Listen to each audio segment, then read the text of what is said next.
બનાસકાંઠાના દાંતીવાડા નજીક આવેલી કેનાલમાં 40 મીટરનું ગાબડું, હજારો લીટર પાણી નદીમાં છોડાયું.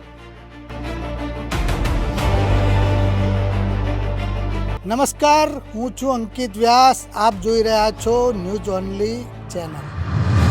દાંતીવાડા ડેમ નજીકથી પસાર થતી કેનાલમાં 40 મીટરથી વધુનું ગાબડું પડ્યું છે. આ ઘટનાની જાણ થતાં વહીવટીતંત્ર ઘટના સ્થળે પહોંચ્યું હતું અને આ ડેમમાંથી પસાર થતું પાણીને બંધ કરવામાં આવ્યું હતું. ત્યારે વહીવટીતંત્ર દ્વારા અત્યારે જે ગાબડું પડ્યું છે તેને પૂરવાની કામગીરી હાથ ધરવામાં આવી છે, તેમજ જે વહી ગયેલું પાણી નદીમાં છોડવામાં આવ્યું છે. અત્યારે આ ઘટનાને લઈ લોકોમાં ચર્ચાઈ રહ્યું છે કે આ કામગીરીને લઈ અનેક સવાલો ઊભા થઈ રહ્યા છે.